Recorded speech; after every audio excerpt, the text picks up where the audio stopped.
kayak mau mandi, terus kayak mau makan, terus mau tidur, dia biasanya menggunakan bahasa Maanyan buat nyuruh kami gitu loh Kak. Jadi tahu sedikit-sedikit untuk bahasa Maanyan.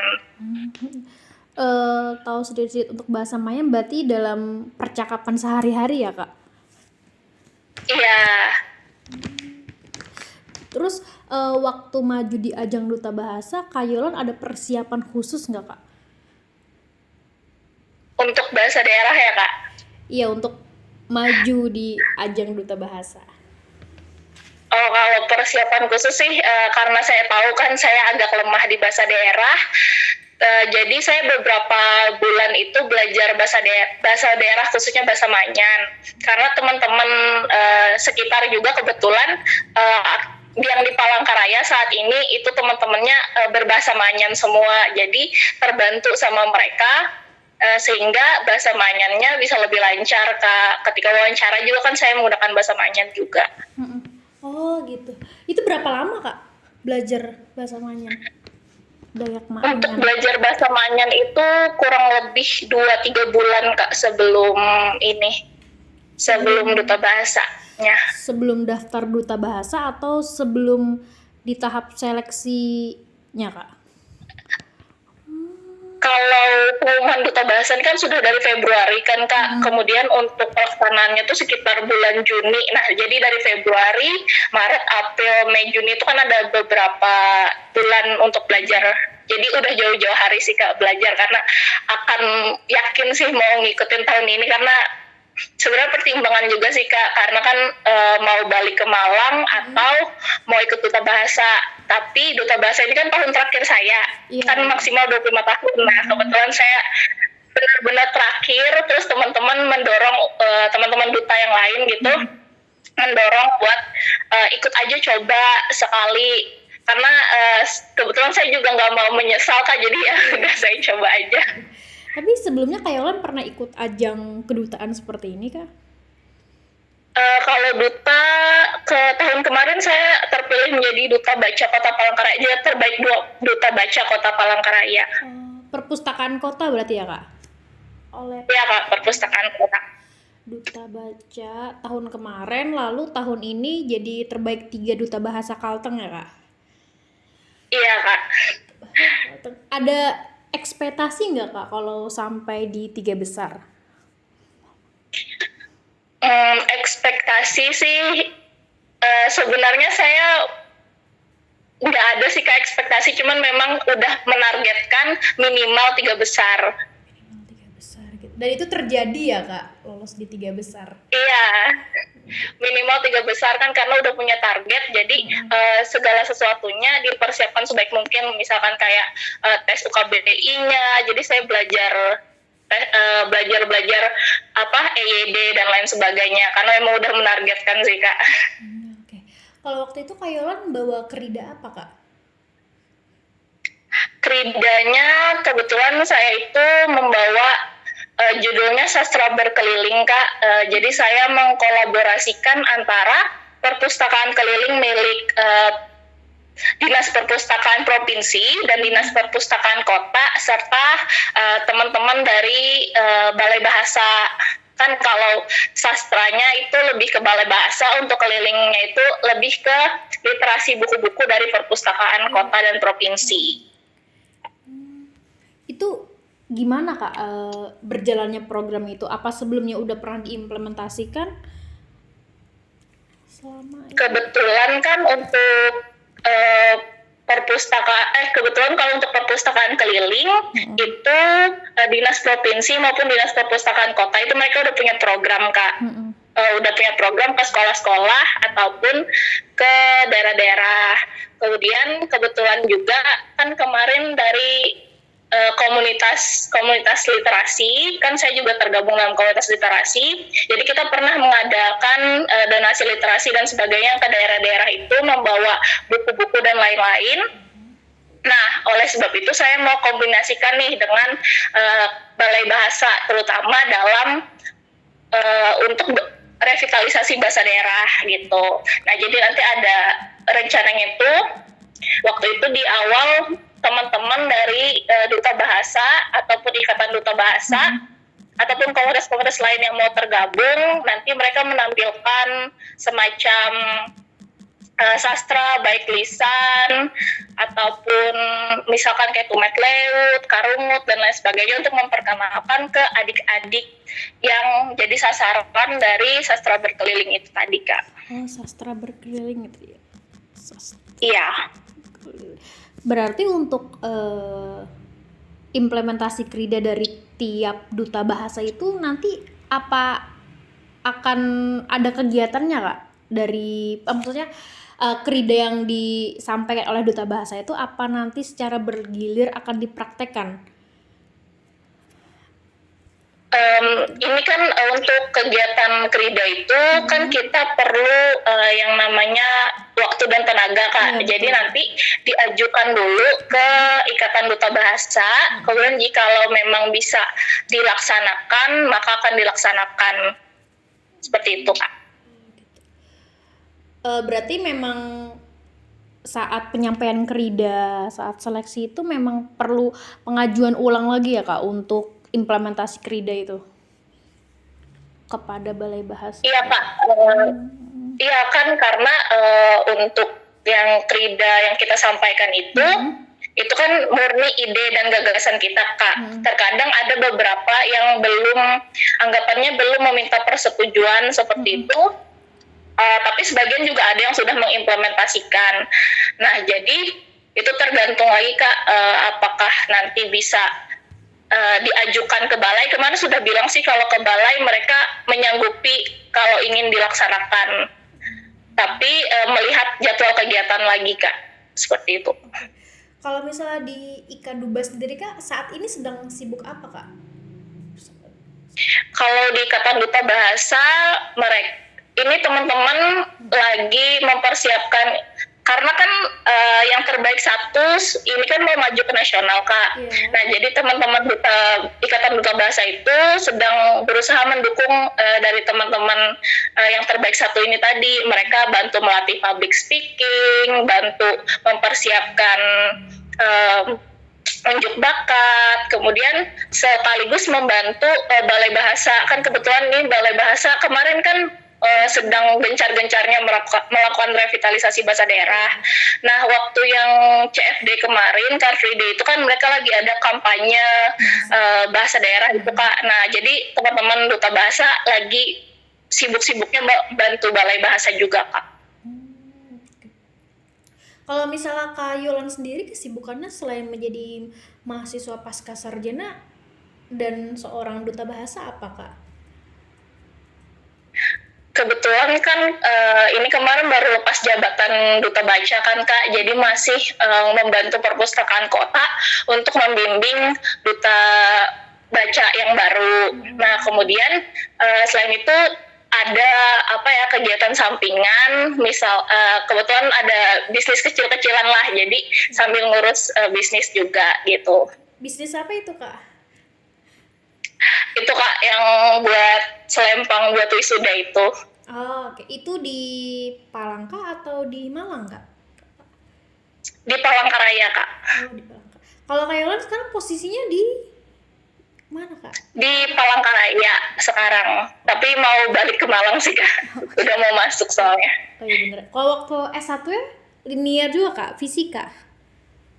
Iya, S1-nya fisika juga, pendidikan fisika di UPR, Kak. Pendidikan fisika di UPR. Oh berarti sudah tahun kedua, Kak, S2-nya? Iya. Sudah tahun kedua ya gitu. Kenapa senang dengan pendidikan fisika, Kak, dengan fisika? Kenapa ya? Ini pertanyaan yang sering ditanyain orang di sebenarnya, Kak. Kenapa, Kak? Kalau senang sih karena menemukan bahwasannya fisika itu dasar dari segala ilmu pengetahuan sih, Kak. Dan senang berhitung sih, ngitung-ngitung gitu, suka sama data-data, memang suka. Jadi ya akhirnya terus melihat waktu itu nilai SMA kan fisikanya lumayan, jadi ya udah akhirnya mencoba di fisika dan ya bertahan saya sekarang. Jadi ketertarikan dari situ ya, Kak? Iya. Tapi sejauh ini kalau masuk udah terjun di jurusan fisika nih, eh, sejauh ini enjoy aja kakak? Apa ada merasa sulit banget sampai hampir nyerah gitu? Pengen pindah jurusan? Nggak pernah terbersit sih Kak, justru saya kan anaknya agak suka tantangan gitu kan. Oh, Jadi tiap lihat soal fisika yang susah, itu benar-benar saya cari tahu jawabannya, benar-benar saya teliti gitu nih jawabannya yang benar yang mana. Eh, Bahkan apa ya, bisa sampai begadang gitu loh, karena memang seneng aja. oh gitu. Nggak pernah sih Kak kalau yang terbersit sampai mau pindah jurusan. Berarti kakak nih sangat ambis di edukasi juga ya kak? Karena Iya Kak, selalu ah, mencari ini ya solusi di tengah-tengah kesulitan itu kalau misalnya menjawab. lebih ke ini sih Kak, selain itu sama senang sama kegiatan-kegiatan literasi, Oh ya gitu. karena apa ya, kan kita tahu pendidikan itu hal utama lah Kak sekarang ini. Sebagai penyuka literasi dan seorang duta baca ya kak, kalau Kak Yolan sendiri punya berapa koleksi buku kak? Berapa judul koleksi buku?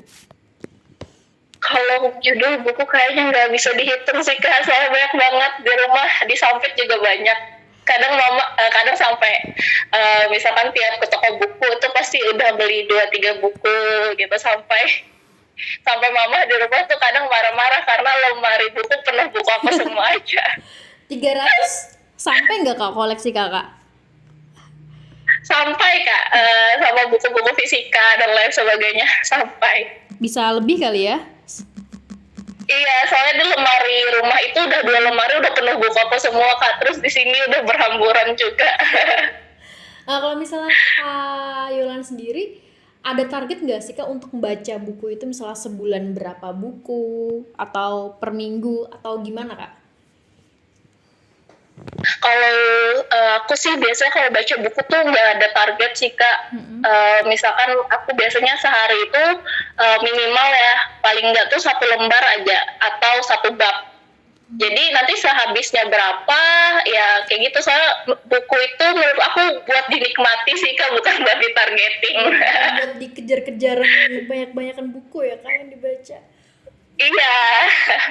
Tapi pernah merasa nggak sih kak kayak orang lain ngelihat orang yang baca buku itu kayak ingin dipandang sok gimana ya?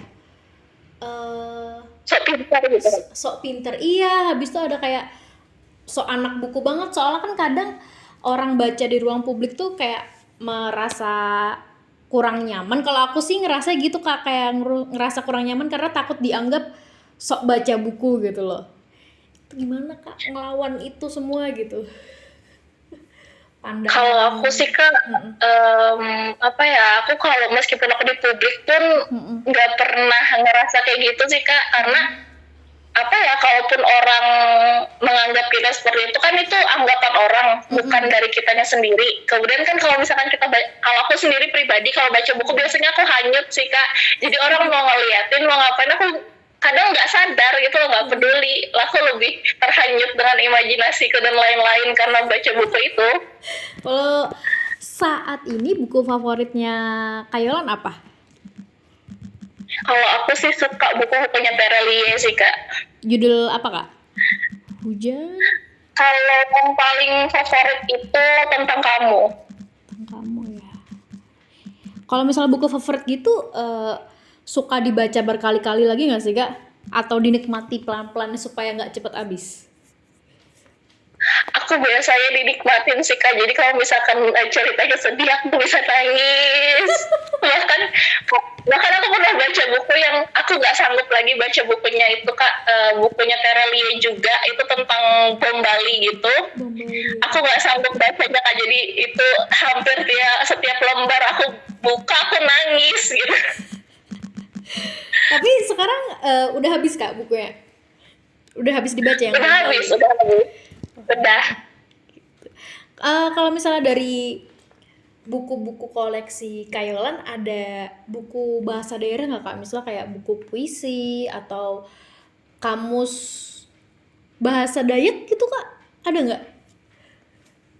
Kalau kamus bahasa Dayak ada sih Kak, soalnya waktu itu kan kebetulan pas mau duta bahasa tuh juga saya nyari-nyari kan, kira-kira bahasa apa yang saya bisa kan, karena pernah belajar bahasa Dayak Ngaju juga kan waktu SD, jadi agak paham. Jadi waktu itu cari-cari kamus bahasa Dayak Ngaju sih Kak, ada di rumah. Itu ketemunya kamus bahasa Dayak di mana Kak? Ini sih Kak, kalau saya kemarin kebetulan nyari di internet itu ada. Terus kemarin juga baru dikasih dari Balai Bahasa juga kamus bahasa Kota Waringin kamus ya Kota Waringin. Kamus bahasa Kota Waringin. Yang aku tahu ini sih, kalau di internet tuh ada kamus bahasa Dayak, cuma aku nggak tahu Dayak mana. Di Google. Ada gitu beberapa, cuma kalau misalkan sebenarnya kalau mau minta buku-buku kayak gitu Kak, ke Balai aja bisa sih Kak. Mereka mau kok kasih Kak. Iya. Balai Bahasa ya. Iya. Oke, kita pindah lagi. Menurut Kak Yolan, kenapa sih kita tuh harus melestarikan bahasa daerah Kak? Kenapa kita harus melestarikan bahasa daerah? Karena kan bahasa daerah itu salah satu cara kita mengenali identitas bangsa kita sendiri Kak. Misalnya kayak orang Batak, dari logat bicaranya, dari bahasanya kita tahu dia orang Batak gitu, sama seperti orang Dayak Maanyan ataupun Dayak Ngaju. Nah kalau misalkan bahasa daerah kita itu sudah punah gitu, terus apa yang bisa menunjukkan bahwasannya kita tuh loh orang Dayak gitu loh. Jadi menurut aku penting banget sih Kak itu untuk dilestarikan. Penting banget ya. Terus kalau misalnya kita melihat fenomena adanya pergeseran bahasa Dayak Kak ke bahasa Banjar di Kalteng sendiri tuh jadi masalah nggak sih Kak? Jadi, kalau untuk pelestarian tentunya jadi dianggap sebagai suatu masalah ya Kak. Cuman kalau untuk komunikasi kan sebenarnya bahasa itu yang penting kita paham sama paham sih. Cuma kayak tadi kalau untuk pelestarian ya itu karena bahasa Banjar ini emang agak sedikit susah untuk bahasanya digeser gitu loh Kak. Karena kan para pedagang itu menggunakan bahasa Banjar. Kemudian kayak bahasa Sampit aja sebenarnya hampir mirip kan sama bahasa Banjar. Cuman orang tidak bisa membedakan antara bahasa Sampit dan bahasa Banjar gitu. Jadinya ya itu Kak pengaruhnya. Terus kalau misalnya ini Kak kan Trigatra bangun bahasa kan, lestarikan bahasa daerah, kuasai bahasa asing, utamakan bahasa Indonesia. Nah sebenarnya antara bahasa daerah dan bahasa asing boleh nggak kalau kita lebih mengutamakan bahasa asing? Karena kan kalau kita lihat sekarang mungkin ya peluang kerja atau peluang berkarir tuh lebih besar kalau kita menguasai bahasa asing gitu. Gimana ya? Kalau misalkan lebih menguasai apa gimana nih maksud kakak tadi? Iya maksudnya kan kayak aku kan gede di sini Kak contohnya. Cuma aku bahasa Dayaknya tuh sebatas zaman SD aja. Tapi untuk sekarang aku kayaknya lebih ngutamain untuk belajar bahasa asing tuh daripada bahasa daerah. Itu kan jadi kendala Kak. Nah itulah Kak yang sebenarnya tugas dari Duta Bahasa sendiri, nggak cuma Duta Bahasa sih, sebenarnya generasi muda untuk lebih memperkenalkan bahasa daerah sendiri. Karena sebenarnya Kak kalau kita lihat itu penggunaan bahasa daerah ini nggak kalah sih sama bahasa internasional, misalkan dalam bidang pekerjaan pun di instansi-instansi itu banyak yang kalau misalnya kita menggunakan bahasa daerah itu mereka merasa kekerabatannya tuh lebih dekat, jadi dia kadang bisa dipermudah lah untuk segala sesuatunya kayak gitu. Dari yang sering saya amati gitu sih Kak. Kalau di sini ya khususnya di Kalimantan, apalagi kalau misalkan bisa bahasa Dayak Ngaju, itu biasanya mereka ngerasa akrab banget. Begitu juga ketika keluar Jawa, ketemu sesama orang Dayak, biasanya itu langsung akrab karena menggunakan itu tadi bahasa Satu daerah bahasa kita ya. gitu. Karena kayak ngerasa tiba-tiba ada ikatan emosional gitu ya dari bahasa. Iya betul. Oh, oke. Nah, kalau misalnya sebagai orang awam untuk belajar bahasa di balai bahasa tuh ada jadwal belajar bahasa daerah nggak sih Kak? Atau kita mandiri belajar dari buku? Kalau untuk di balai sendiri Kak, mereka itu nggak ada sih Kak kalau yang buat jadwal yang bahasa daerah ya. Mereka cuma ada yang ngajarin bahasa Indonesia bagi penutur asing itu BIPA. Nah kalau untuk kalau menurut aku ya Kak, kalau untuk belajar bahasa apapun, bahasa daerah, bahasa asing, itu biasanya kita bergantung pada lingkungan. Kalau misalkan lingkungan kita biasanya bahasa daerah, dan kita memaksakan diri untuk bahasa daerah, lama-lama kita pasti bisa. Soalnya saya udah pernah dengar itu cerita-cerita dari misalkan kayak Gojek dan lain sebagainya, mereka awalnya kayak pendatang, terus karena orang sini biasanya bahasa daerah, akhirnya mereka bisa gitu. Sama kayak bahasa Inggris, bahasa asing juga kayak gitu sih Kak, kalau yang dari saya perhatiin. Kalau dari buku tuh biasanya kurang Kak, karena ya itu kadang kita nggak bisa nyusun kalimat kata dengan benar gitu. Sedangkan kalau kita berkomunikasi, langsung ngomong sama orang, biasanya lama-lama kita bisa. Terus Kak, kan Kakak walaupun sudah ganti jabatan tetap ada status duta baca kan Kak? Tetap masih. Iya Kak. Sebagai seorang duta baca dan duta bahasa nih Kak, apa yang Kak Yolan sekarang rasakan gitu loh? Karena kan ini dua hal yang, kalau menurut aku ya Kak, aku nggak tahu kalau salah, dua hal yang berbeda tapi kayaknya sama gitu loh Kak, bahasa dan baca. Apa yang Kak Yolan dapat setelah ngikuti dua ajang itu Kak? Pasti kan otomatis upgrade terus dong ilmunya, ya nggak Kak? Iya, kalau aku jujur aja sih Kak, aku tuh dulu orangnya gak terlalu suka tampil di depan umum. Terus kemudian ikut ajang duta, kan harus jadi role model ya, jadi contoh. Kemudian ngerasa kalau public speaking, bicara publik itu masih kurang. Akhirnya belajar, upgrade diri, kemudian cari ini, cari itu yang sekiranya bisa mendukung gitu loh penampilan ataupun segala sesuatunya ketika berbicara di depan umum. Karena kan tadi seorang duta itu kan harus jadi contoh dan role model gitu. Jadi makanya berusaha terlihat kita dalam tanda kutip lah baik di depan orang gitu loh Kak. Tapi kedepannya pengen ikut ajang kedutaan lagi nggak Kak, atau yang lebih tinggi gitu? Kalau ajang kedutaan kayaknya belum kepikiran sih Kak, karena kebanyakan batas umurnya sih Kak. Kayak iya kan, duta kayak duta pariwisata itu 23 kalau nggak salah. Terus yang akan datang ini duta Taman Bunga kan 24. Nah sedangkan umur udah 25.